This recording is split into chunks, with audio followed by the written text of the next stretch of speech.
Here in Texas in 1904, original one in 1776 in William and Mary. And we've got 50 UT students, some grad students who were elected as undergrads elsewhere, and then some of our own students who were elected as juniors and seniors who are active now in our student chapter. And for those students who are here, I want to make sure that when you get that letter in your junior year inviting you to Phi Beta Kappa, that you don't throw it away. It's a very important opportunity. Unfortunately, only about half of the students here actually take us up on that, so we want to underscore that. So we're sponsoring this series to raise the question of the value and purpose of a liberal education. That is the kind of education that involves a pursuit of knowledge for its own sake, that sort of knowledge that fulfills our own human nature, and which I think fits nicely with the university's own interest now in revising and reforming the core curriculum. So again, just some of our co-sponsors, the program in Western Civilization, American Institutions, with which I'm also involved, our local Humanities Council, Humanities Texas, our UT's Humanity Institute, National Phi Beta Kappa Society, the Jack Miller Center, and the Phi Beta Kappa Alumni Association, all involved in this. And so I've mentioned briefly this Center in Western Civilization and American Institutions, which offers a concentration of 6 courses, 40 affiliated faculty in 13 different departments, offering courses in classics, government, philosophy, and a number of other fields. We're hoping by fall of 2008 to be able to offer courses in our own field of study as well, a coordinated sequence of courses that will expose students to the great books, the great works in the Western tradition. There's also a Junior Fellows Program if you're interested as a student in becoming more involved in this and being able to interact with visiting speakers like Dr. Allen. Contact me, go to the website, and you can learn more about that there. So I thought I'd give us a little overview of the lecture series, of where we've been and where we're going still, so that you can see how sort of ground we covered and how things are fitting together. So our first speaker back in October of 2006 was Professor Harry Lewis, who was former dean of Harvard College and author of a recent book about the university. And in January, Professor Robbie George from Princeton University talked about civic literacy in the university. In February, Dr. Victor Davis Hanson from the Hoover Institution, Ancient Greeks and Western Civilization, Then and Now. April, Professor Weichi Dimmick from Yale, After Troy, Ancient Tragedies and Modern Catastrophes. So a number of people addressing the connections between the classics, ancient civilization, and our own. Professor Martha Nussbaum in September from the University of Chicago, talking about freedom of conscience. Back in October, Michael Berube. And I should mention that all of these, except the very first one, when we didn't yet have our technical skills down, are available or will be soon available on the website in a webcast form, in a video form. And I'd recommend having a look at them. These have been some excellent, I think, some of the best lectures that we've had at the University of Texas.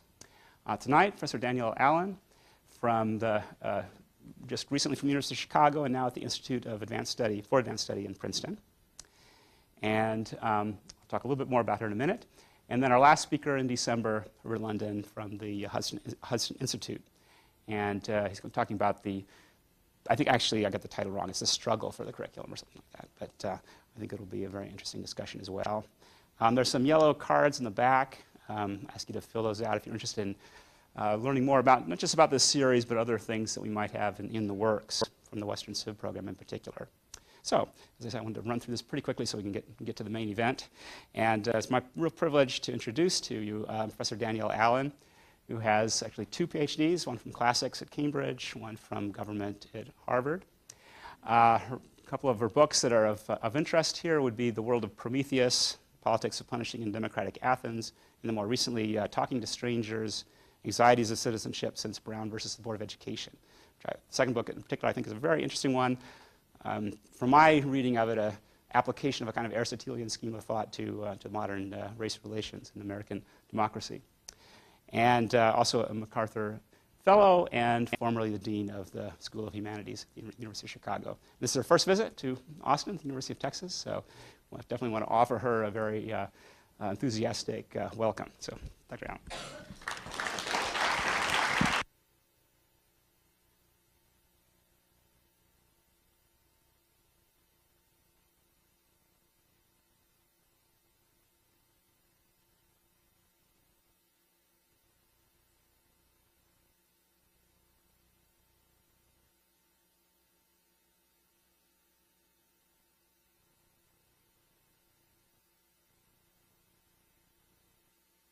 Okay, great.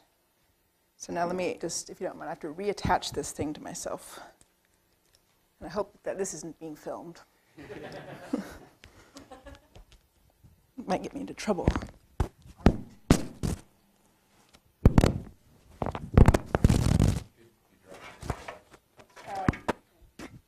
Thanks. So.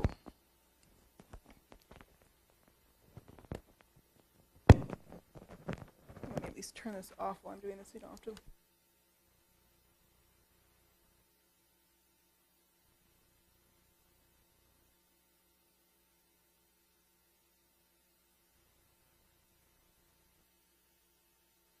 Is that coming back on? Great. Thank you all very much for being here, postponing your dinners to talk with me about the liberal arts and education. It's a pleasure to be here. I haven't been to Austin before, and it's really beautiful. I'm from California, and so everywhere I go, I'm looking at the live oaks and feeling right at home. So thank you for the opportunity to be here. I have taken the mandate of the series seriously and am trying to offer an answer to the question of what a liberal arts education is and what it's worth. So you have been having a conversation for a period now, so I'll be curious to know what your thoughts are about this at the end. I will talk for about 40 to 45 minutes. So the title of my lecture is On Becoming One's Idea of a Free Person. This title comes from a quotation from Ralph Ellison. It's essentially a redaction of a quotation from Ralph Ellison. That quotation reads, "This society is not likely to become free of racism. Thus it is necessary for Negroes to free themselves by becoming their idea of what a free people should be." I used that quotation as the epigraph to my book, Talking to Strangers, which came out a few years ago. I was trying in that book to argue for modes of citizenship that would help citizens in the United States overcome historical barriers of distrust across lines of race and other kinds of difference, socioeconomic, religious, and so forth. So let me just repeat that quotation again so you can hear it in its full extent. "This society is not likely to become free of racism. Thus it is necessary for Negroes to free themselves by becoming their idea of what a free people should be." A less eloquent version of that idea would be fake it till you make it. That is, fake living in an ideal democratic world by treating others as if you and they already live in such a universe.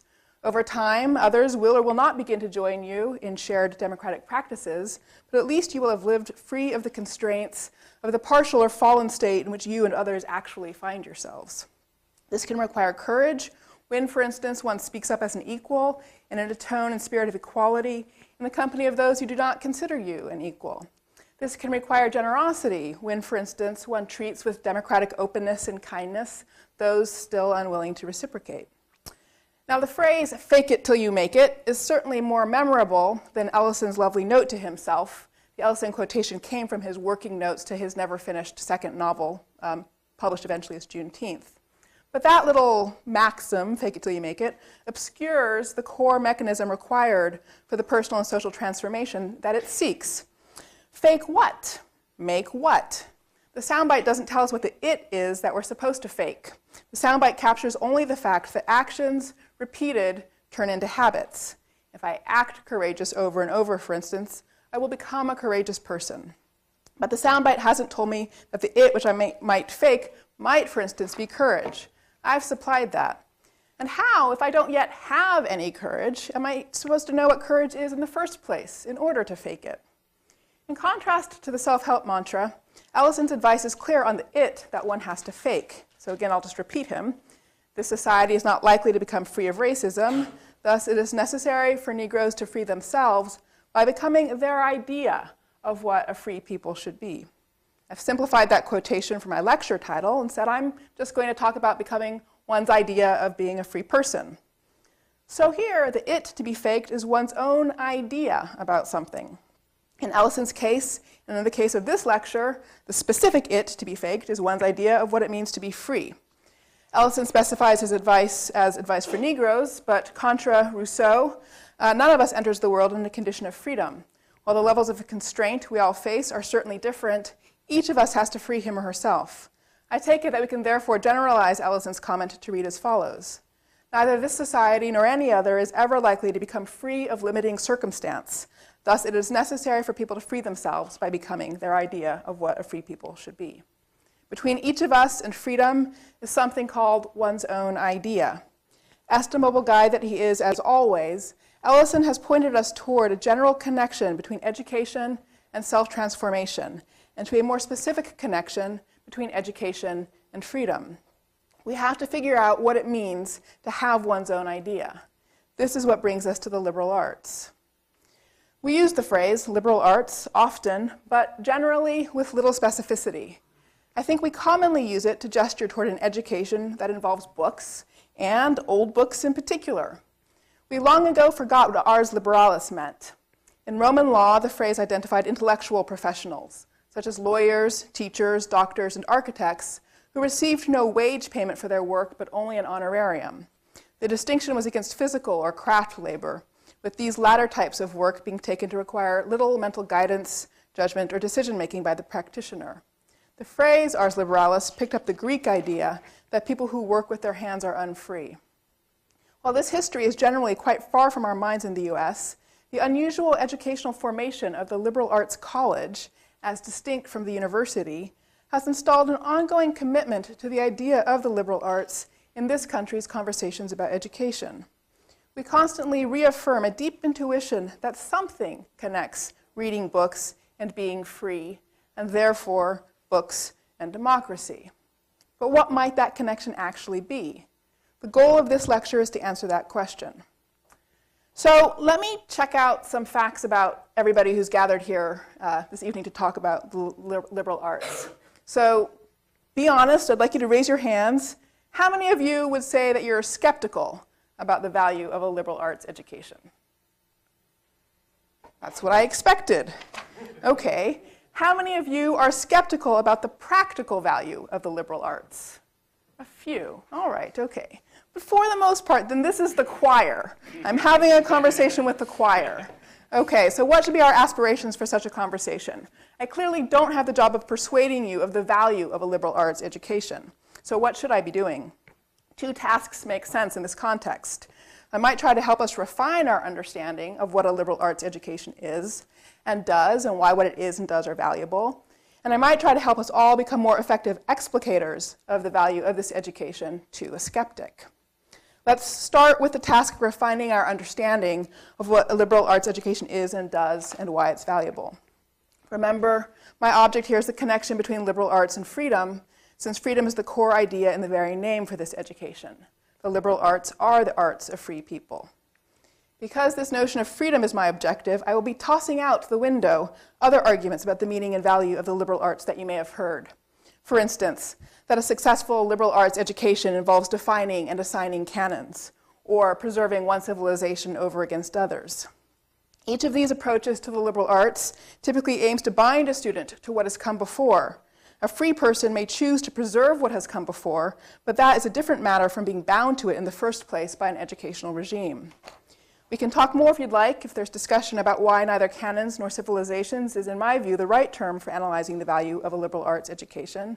But for the course of this lecture, I will focus on what I take to be the key term, coming to have one's own ideas. Again, we'll have to figure out what it means to have an idea, to have one's own idea, and what this has to do with personal becoming. Like aspen trees, human beings grow up in colonies. Each of us is born into at least a twosome of mother and child, even if that particular twosome ends immediately. The newborn's life is in jeopardy unless it is part of at least a twosome. Aristotle was right to say that humans are fundamentally social creatures. His comparison is to bees and other gregarious animals. Mine is to aspen trees. Any stand of aspen trees is really one tree, a stand of shoots, all growing from a single root system. What the root system is to the aspen, so language is to us.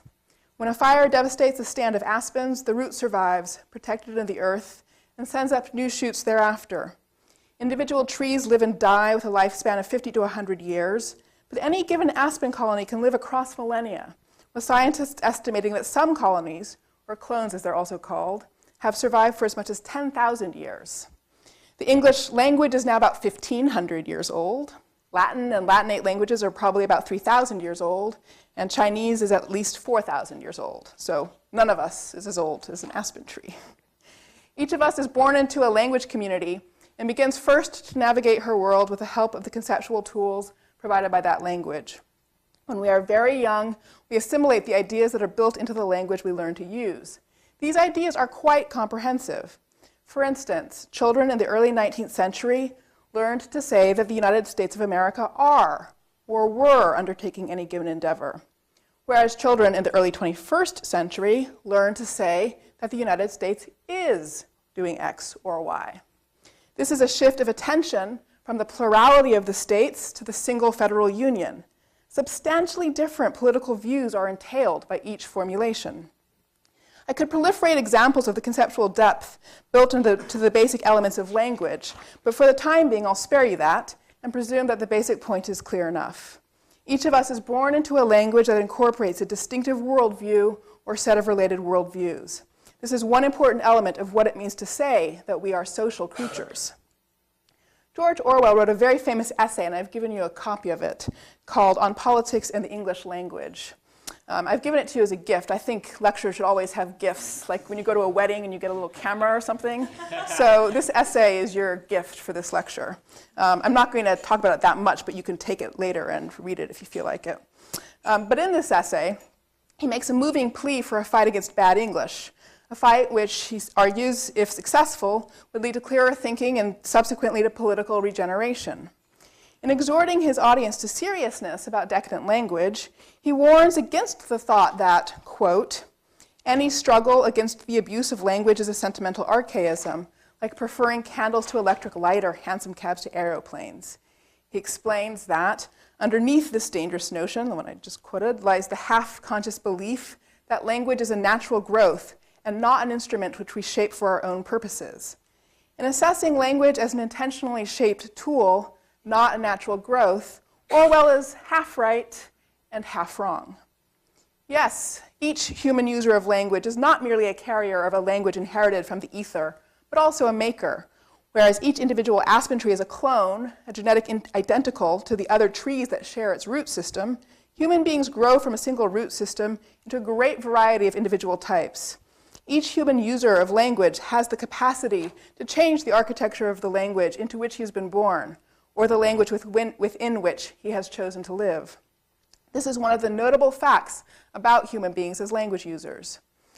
Even if we leave aside intentional efforts by any given individual to shape language for her own purposes, we still find human beings changing language. By accident, because of the inherent imperfectibility of the human practice of imitation, which every parent and educator has discovered. By accident, because of the inherent instability in concepts that theorists from ancient rhetoricians to modern deconstructionists have thoroughly exposed. By accident, because of the sonic qualities of language that can lead the mind to results it did not anticipate, as poets, scholars of poets, and scholars of language learning have shown. We will come back shortly to intentional efforts to shape language for one's own purposes, for that is our subject, after all. And such intentional efforts are, of course, the most important sources of change in language. Orwell is wrong, though, to think that the idea of language as a natural growth has no place in understanding human experience. Of course, language is a natural growth, for all the reasons already stated above, because each of us begins by inheriting a language made by countless others, because innumerable accidents have gone into the construction of that tool for us. Language is a good example of a durable human phenomenon that is the product of spontaneous order, to use the language of the Scottish Enlightenment. Of course, language is also an example of the great entropic energies of human social action, for the order represented by any given language is subject to incredible divergences and forkings. Efforts to impress legal and educational regimes onto language, as with Daniel Webster's efforts to regularize spelling standards, or Noah Webster, I'm so sorry. Noah Webster's efforts to regularize spelling standards, or the efforts of countries like Turkey or Greece to establish a new modern language for their citizens, such efforts only testify to the great degree of disorder that arises constantly as part of the ongoing evolution of the spontaneous order of language. The problem of human identity lies then in the fact that at birth, each of us inherits a language and set of concepts for thinking about the world, and yet at birth, each of us also has within us an as of yet untapped capacity to make intentional contributions to the further development of that language and system of thought, whether in seeking to preserve or reject it, to refine or reform it. The first question is how we get from here to there, from an identity formed for us already in advance to an identity of our own making. The second question is why such progress should be considered valuable. Before we take up these questions, though, we do need to pause on the concept of identity, since by introducing it, I have entered into controversial terrain. For a decade or so, in the 80s or early 90s, the literature on identity politics tended to reduce any given person's identity to one of their characteristics, for instance, ethnicity or gender or sexuality, and to describe the needs of the group so defined as emanating from one or another deterministic force, whether nature or culture, economic or political. At the same time, the policy landscape saw the development, particularly in countries like Canada and Australia, of regimes of group rights concerned with the preservation of minority cultures, and in some cases of dying languages. The language of, quote, a commitment to one's roots has passed into common parlance. I doubt that those roots were ever my Aspen roots, but they could have been. Over the course of the 90s, however, this conversation grew significantly more subtle, with the recognition, for instance, that it does not always make sense to try to preserve a dying language, that sometimes the preservation of minority cultures can seem to endanger other goods, like the well-being of women, in the case, for instance, of clitoridectomy in Africa. And finally, that identity itself is not so stable a phenomenon as it was initially treated as being. Scholars introduced concepts like seriality, performativity, and negotiation to the conversation. Any given person may have multiple identities. For instance, I'm a scholar, an African American, a woman, a wife, a stepmother, a daughter, a sister, a US citizen. Each of these roles demands of me a somewhat different self-conception, and as I move through my day, I step into and out of these roles serially. Among this list of the elements of my identity, two are chosen, those of scholar and wife. One, my citizenship status, was given to me at birth, but I have chosen as an adult to keep it. All the rest have been assigned or ascribed to me. My identity as African American, for instance, is an ascribed identity. Regardless of how I think of myself, others will categorize me as black. Thus, the experience of inhabiting this identity is by definition one of negotiating for myself the question of how to deal with the ascription to me of an identity I have not chosen. I can negotiate my identities and experiment with them by undertaking different performances of my identity over time. At stake in recognizing the multiple elements in any given person's identity and the degree of malleability possible in that identity is a social and political question. Should any given society design its educational practice to increase the capacity of an individual to free himself from the self-conceptions that he inherited at birth?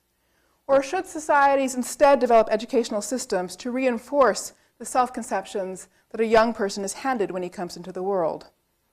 This social and political question is, in fact, the same as the questions I had posed before this digression on the subject of identity.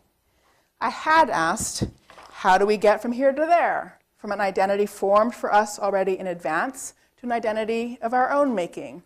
Or to use Orwell's language, how do we make the transition from living in language as a natural growth over which we have no control to acting instead to shape language to our own purposes? I had also asked what the value was of getting from here to there. Before we go on to answer these questions, let me just make sure that the relationship between these two sets of questions is clear. I've asked a practical question. How does one loosen the hold of given worldviews and self-conceptions and enable people to develop their own identities and their own ideas? And I have asked an ethical question. Should one do this? And what is the value of doing it? My guess is that you can spot my punchline. My answer to the practical question of how to loosen the hold of the language we inherit is through a liberal arts education. A liberal arts education, properly effected, should enable a student to meet Orwell's demand for freedom from, quote, the worst follies of orthodoxy. Let me explain how a liberal arts education does this. And this will be an explanation of why it is, in fact, an education for freedom. And then in conclusion, we can return to the question of whether any given community should so educate its young. Having one's own idea, or coming to own language as one's own tool, begins with discovering that others have already had their own ideas and have taken full ownership of language. Let me use my image of the aspen grove once more. Every now and then, the root system connecting an individual tree to its community disintegrates. And that individual tree then has to grow a new root system, which becomes the basis for a second colony growing side by side with the original one. Here my metaphor between the root system of an aspen colony and human language breaks down. Any given person can refurbish his own language for independent use without ever separating from the original root system. Human language is in this regard significantly more complicated than the root system of a tree. It can undergo significant transformation generated from one direction by one of its users without giving way as a system. But coming to have one's own idea, or coming to own language as one's own tool, begins from seeing that others have pulled away from the root system, reconstructed their own worldviews, conceptual apparatuses, and language, and then have interacted with the original root system on the basis of these independently won conclusions, contributing modifications to the root system as a whole by so doing. The best way to see someone else having an idea is to read books written by fiercely independent people who have mastered the language given to them at birth or in which they have chosen to live. George Orwell, in the same essay to which I've been alluding, provides a pretty substantial list of bad habits in writing, all of which serve as a sign of a failure of any given individual to master language as an instrument for thought, which is to say, for having and expressing one's own idea. Among his most useful examples are dying, stale, and mixed metaphors. So I'm going to read one long summary passage here. It's toward the end of the essay, and the paragraph begins, I'll give you a chance to see if you can find it, with the sentence, "As I have tried to show, modern writing at its worst does not consist in picking out words for the sake of their meaning." If some of you managed to find that, I should have figured out which paragraph it was before. Bottom of page 4, thank you. So I'm going to read the whole paragraph, so this is a bit of a long chunk, so appreciate your reading along with me. As I've tried to show, modern writing at its worst does not consist in picking out words for the sake of their meaning and inventing images in order to make the meaning clearer. It consists in gumming together long strips of words which have already been set in order by someone else and making the results presentable by sheer humbug. The attraction of this way of writing is that it is easy. It is easier, even quicker, once you have the habit to say, "In my opinion, it is not an unjustifiable assumption that," than to say, "I think." If you use ready-made phrases, you not only don't have to hunt about for the words, you also don't have to bother with the rhythms of your sentences, since these phrases are generally so arranged as to be more or less euphonious. When you are composing in a hurry, when you are dictating to a stenographer, for instance, or making a public speech, it is natural to fall into pretentious Latinized style. Tags like, "a consideration which we should do well to bear in mind," or "a conclusion to which all of us would readily assent," will save many a sentence from coming down with a bump. By using stale metaphors, similes, and idioms, you save much mental effort at the cost of leaving your meaning vague, not only for your reader, but for yourself. This is the significance of mixed metaphors. The sole aim of a metaphor is to call up a visual image. When these images clash, as in, "the fascist octopus has sung its swan song," or "the jackboot is thrown into the melting pot," it can be taken as certain that the writer is not seeing a mental image of the objects he is naming. In other words, he is not really thinking. Orwell's essay has other good moments for good laughs, actually, so another reason to read it. But at any rate, his essay provides a very good analysis of how to distinguish language that indicates clear thinking and full development of one's own ideas from language that does not. One doesn't need his essay in order to identify texts that count as examples of someone's having had her own idea. But Orwell certainly helps clarify one's understanding of why some books seem to do so much more conceptually than others. They seem to do more because they do more. They use words only for thoughts fully developed. There is no waste. Now, this is normally the point where I think people are used to hearing the idea of a canon introduced. You might expect me, for instance, to say that Plato's Republic is such a book. Indeed, it is such a book, but there is no sense in which any canon can possibly capture all the examples from around the world and across time of books that encapsulate fully realized thought and that represent mastery of the language in which they are written. Happily, the fruits of all the world's civilizations are more available to us than they have ever been, and the student of the liberal arts should follow her nose, in my view, following one text to the next, finding road signs when any given powerful book pays homage to another, as Emerson does to Confucius, for instance, or as Weber does to the Bhagavad Gita, which I always pronounce wrong. Sorry. Books in which one can see a person having her own idea not only model that process, they also identify the questions in respect to which it is important to have one's own ideas, lest one inevitably find oneself using inherited ideas. These are questions that any given human being implicitly answers with every action. For instance, what is good and what is bad? What is fair? What is a cause of shame? What are the sources of change? What is unchangeable? And so on. When we act, we implicitly answer these questions. So when we do, have we answered them for ourselves? Or has someone else given us our answers? How free are we? To say these books identify the questions in respect to which it is important to have one's own ideas does not mean that all the books written heretofore have identified all of the relevant questions, only that they provide a pretty significant starting set. From the experience of discovery involved in, for the first time, seeing someone have an idea by reading a book that encapsulates that idea, a student moves to understanding the range of types of idea it is possible to have. One can have sociological ideas about how the world works, anthropological or psychological ideas about how people work, historical ideas about the meaning of a variety of earlier life forms, aesthetic ideas about what makes for pleasurable or beautiful or interesting art, philosophical ideas about how thought or ethics or politics works, and so on. And once a student knows what it means to have an idea and understands the range of ideas it is possible to have, he moves forward towards understanding how ideas are put together. As a student in a liberal arts context works his way through books like the ones mentioned above, he learns about the relationship between words and ideas. The student learns to understand the many very precise resources that language has for expressing ideas, and learns to take any utterance, whether spoken or written, good or bad, and to identify the thought or claim in it. As a student's mind passes over syntactical structures that she herself could not yet have used, she uses them for the first time and discovers new resources for herself, thanks to someone else's earlier mastery of language's power. As the poet Frank Bedart says, we fill pre-existing forms, and when we fill them, we change them and are changed. Over time, the student comes to understand each sentence she reads much more fully. We generally call this skill close reading. This is probably the most immediately practically useful of all the skills developed through a liberal arts education, for it can be used equally on good and bad pieces of writing.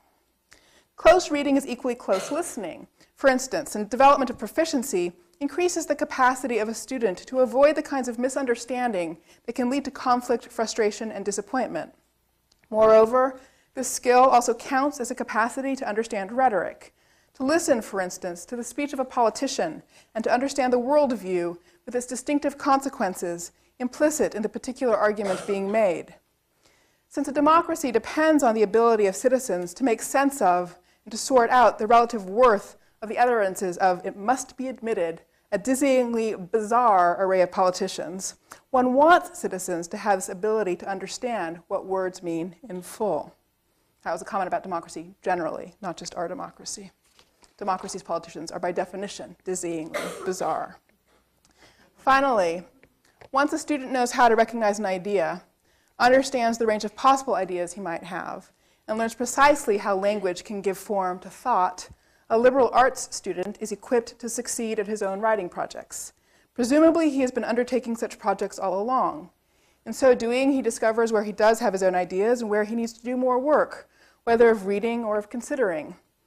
While thinking can be done also by pressing inchoate thoughts into numbers and images, the task of converting one's thoughts into words requires one to make decisions about what one really means.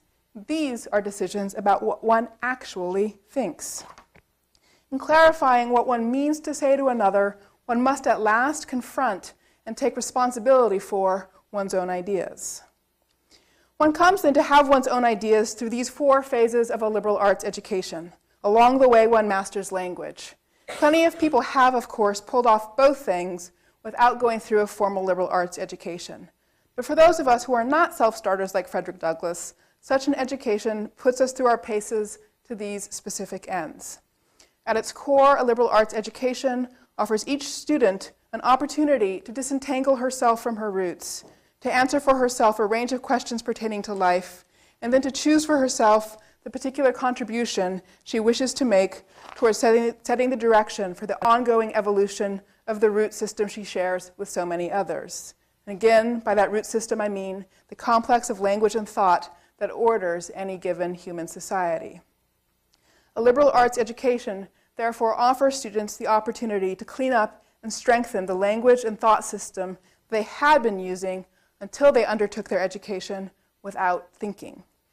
At its core, a liberal arts education seeks the constant regeneration of language and thought through something like purificatory rites undertaken by individual students. It is the opposite of a vocational education because it does not seek the perfect reproduction of a particular skill or piece of knowledge. To the contrary, its outcomes are desirably unpredictable. The liberal arts teacher must and wants to wait to see what kinds of people her students will decide to become. Now then, we have come to the hard question. Why does personal freedom require having one's own ideas? Clearly, plenty of citizens in our own free polity and in other free polities have always depended simply on groupthink for the ideas implicit in their actions. We should therefore rephrase our question as, which type of freedom requires having one's own ideas and mastering language? I think the answer must be human or existential freedom. One can be free politically in a very basic sense without doing much of anything, just having the good fortune to be born in a particular place. But one is free as a human being only once one has the capacity to decide what kind of person one will try to be. None of us can decide what kind of person he will be. Too many elements of luck and fortune intervene. But thanks to the strange powers inherent in language, human beings find themselves both culturally bound and capable of unbinding themselves. Our critical capacities can act as a solvent on language, and so also of crystallized cultural forms, if we so choose. Or we can choose to reinforce and strengthen the concept formations that we inherit. Our minds can work either way. Either way, we decide on an attempt to be a certain kind of person. Thus, the Ellisonian idea that one must free oneself by becoming one's idea of a free person nicely expresses that the first step toward freedom is achieving full clarity about one's commitments, such that when one acts on the basis of one's own commitments and nothing else. To act on the basis of one's own ideas is to act autonomously and therefore to be free. I think that this is all a liberal arts education is really about. This leads us to the question of value. Why should a society promote such an education? This question is usually taken as a practical question along the lines of, what good will it have done to read a lot of old books once one's trying to find a salaried job? Or, what good will those old books do you when you're trying to manage a company or get a lab experiment off the ground? I take the answer to this practical question to be fairly straightforward. So for the handful of you who feel the force of this practical question, this is partly directed towards you.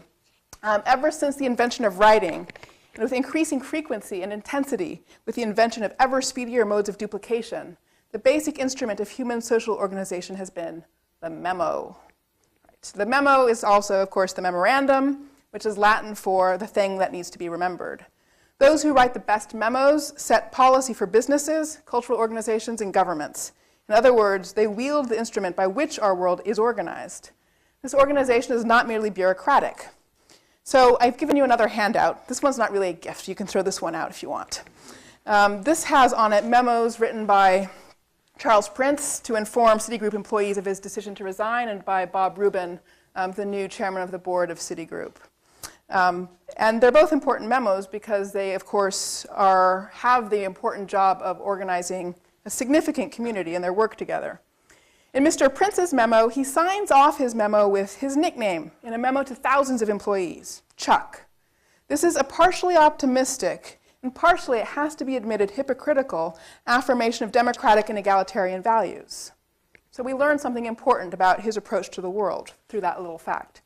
He describes his decision as, quote, the only honorable course. thus identifying core values for the company and naming the terms honor and shame in which they should be discussed. Something like a resignation memo is no doubt easier to read for a worldview than a memo approving, say, the decision to rebrand a particular product line. Nonetheless, every memo has and conveys such a worldview, whether intentionally or not.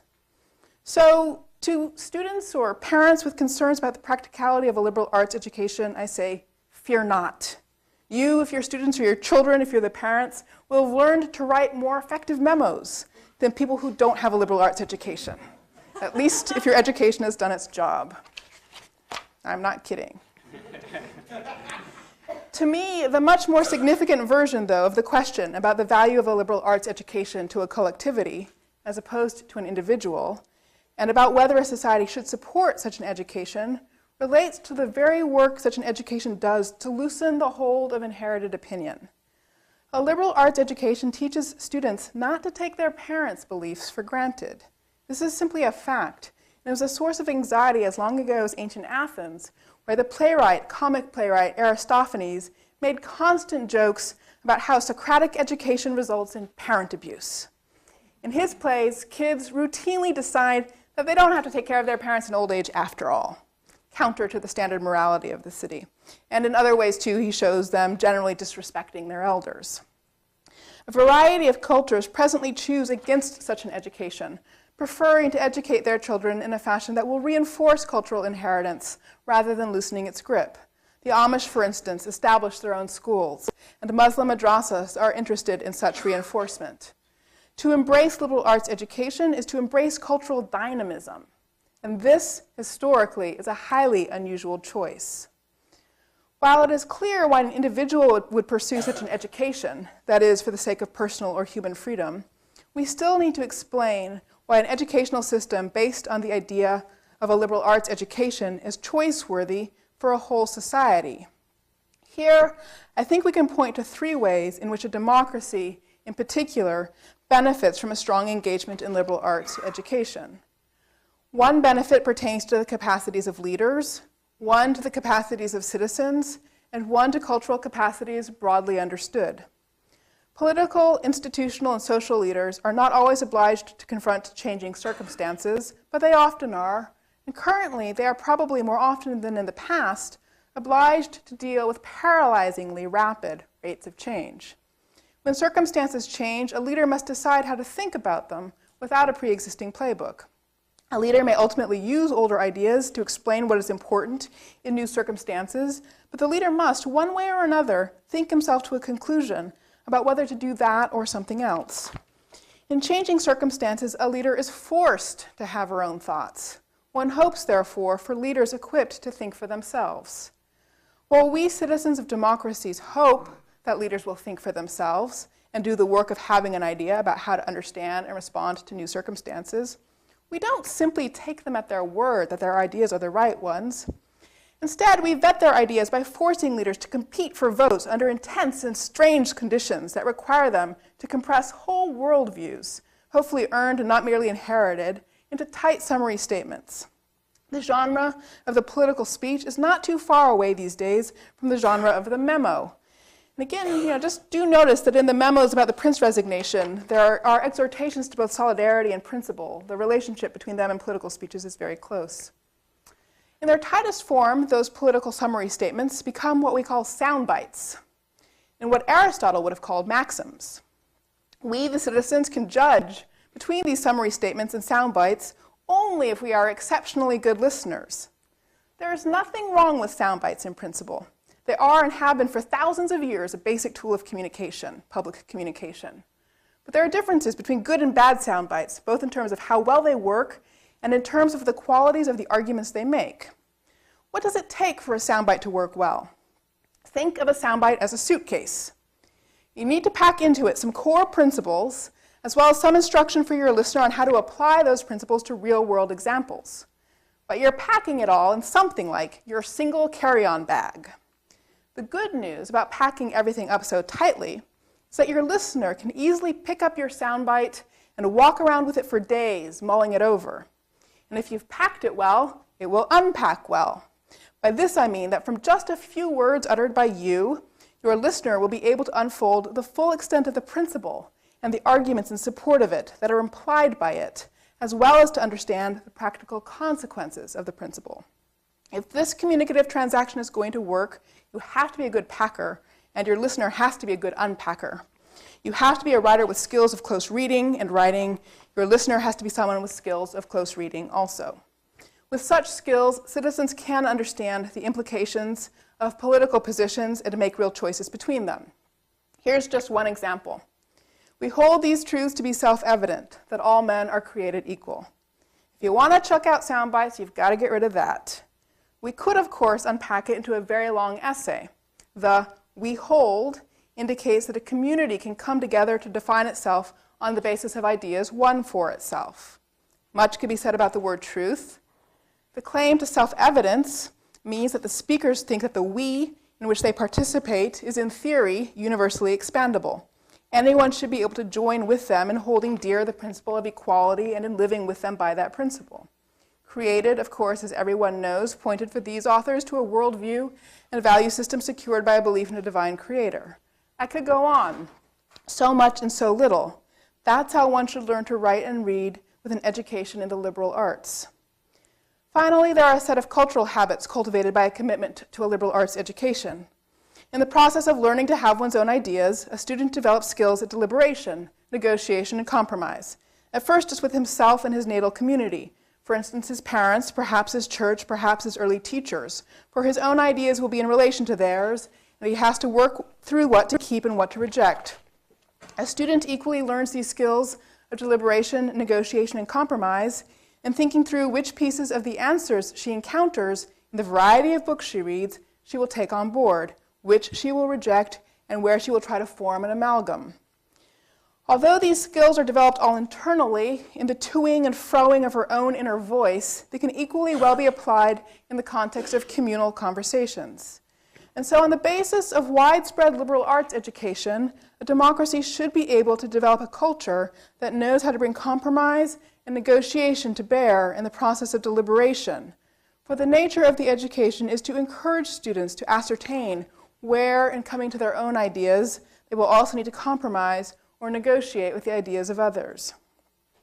In its ideal form, then, a societal approach to education that includes a widespread endorsement of a liberal arts education should provision the polity with leaders capable of picking their way carefully through changing circumstances.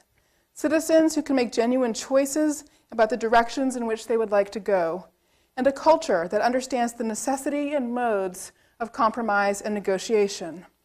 A society that adopts such an approach to education employs a strategy of adaptability rather than reproduction for securing cultural survival. As for the individual, then so too for the larger culture. The choice to pursue an educational system organized around the liberal arts is a vote for an important degree of freedom from pre-existing social forms. It is a willingness to put the goal of perfect cultural replication to the side. This requires courage and depends on a belief that each generation will be capable of working its way to careful thought. In the final analysis, the fact of this belief, the anticipated capacities of future generations, exposes the commitment to a liberal arts education as being fundamentally a reaffirmation of human equality across time. Not just freedom, then, but also equality is at the core of this idea. That's what I've learned from answering your question, and I have to thank you for the opportunity.